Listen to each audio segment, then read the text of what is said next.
today. Love it. I just love it. I just love it. All righty. Y'all heard that. All righty. For the first portion of the news today.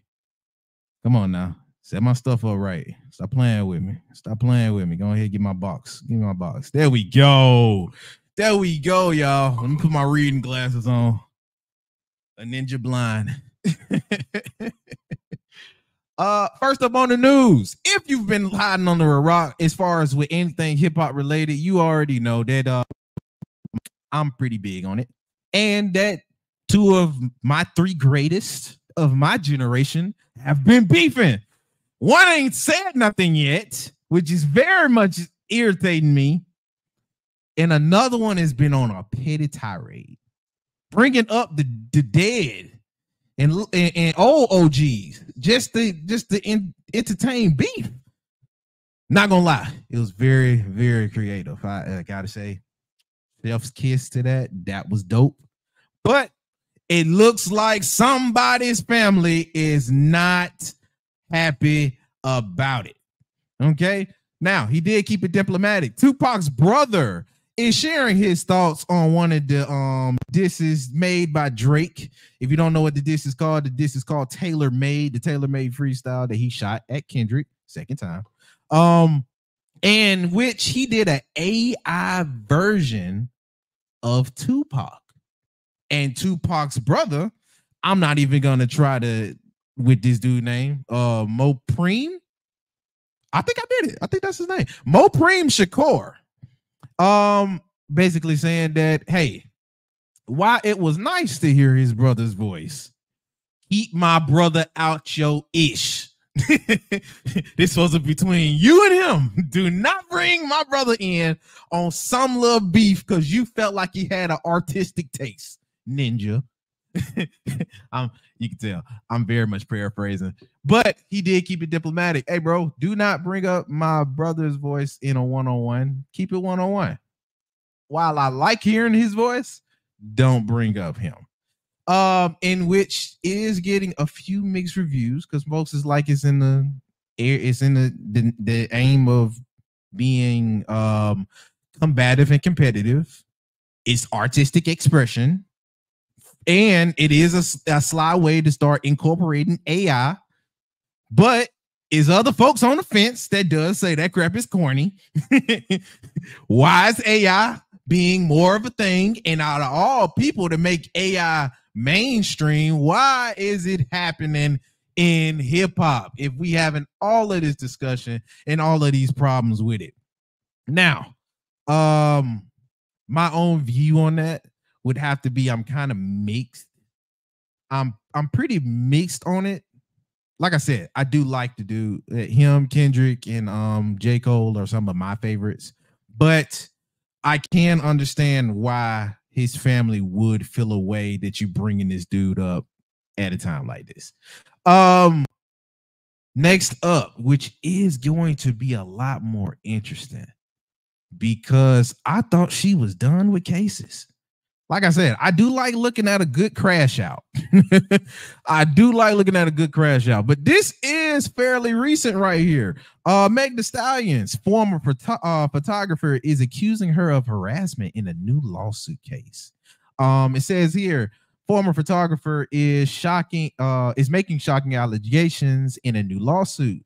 Photographer by the name of Emilio Garcia. Oh, you sound like you take pictures. I'm not even gonna lie to you. You sound like you take pictures. Emilio Garcia filed a harassment lawsuit on Tuesday alleging he experienced severe and pervasive harassment. Ooh, okay.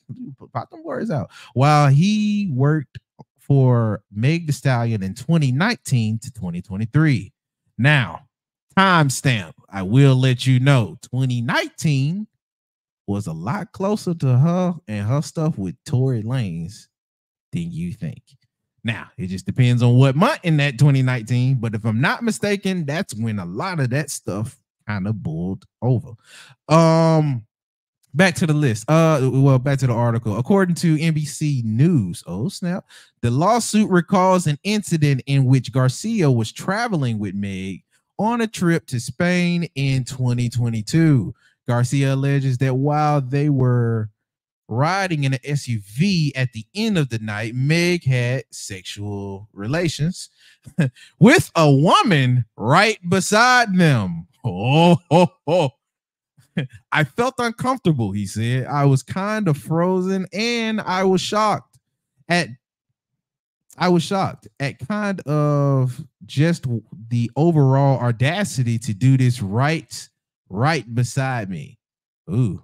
Garcia told NBC News the lawsuit alleged the day. Hold on one sec. Scroll that down.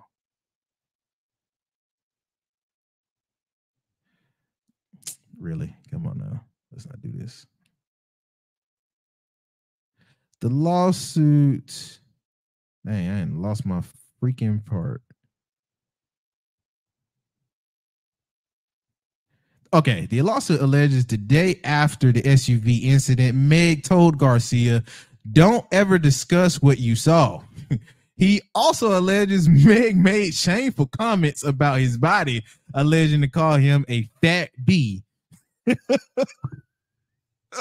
Wait a minute, this is not funny, but it's funny, Lord.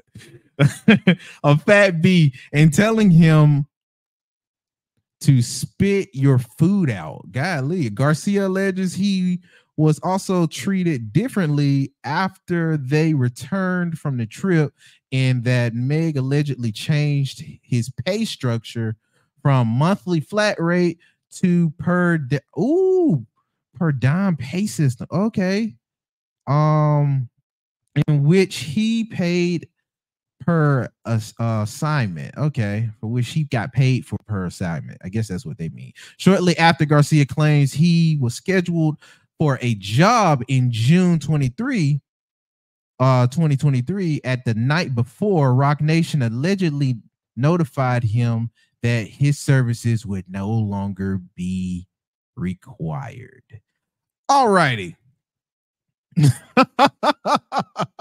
not gonna lie, I am going through this crap with y'all. I have no idea how this is gonna go with her already just literally about 2 or 3 months just getting out of the situation. I do not know how this is gonna look for her. Crashing out is one thing, but if any of this is true, her image gonna look a little type of way. Look, I ended up liking her over the span of these few months. Now that the situation that she had before kind of closed out, hopefully this won't be more of an issue. This can get sorted out pretty quick. But whatever's being alleged, she gonna have some more problems on her hand. As far as with news, you guys, like I said, it's a quick pow today. We really don't have that much news to get into that is too much noteworthy. Now, there was some stuff that came out about Trump. I would very much persuade you to do your own research on that. I ain't even got Mr. Political Man here to help flesh that out. So, outside of that, like I said, if you guys enjoyed or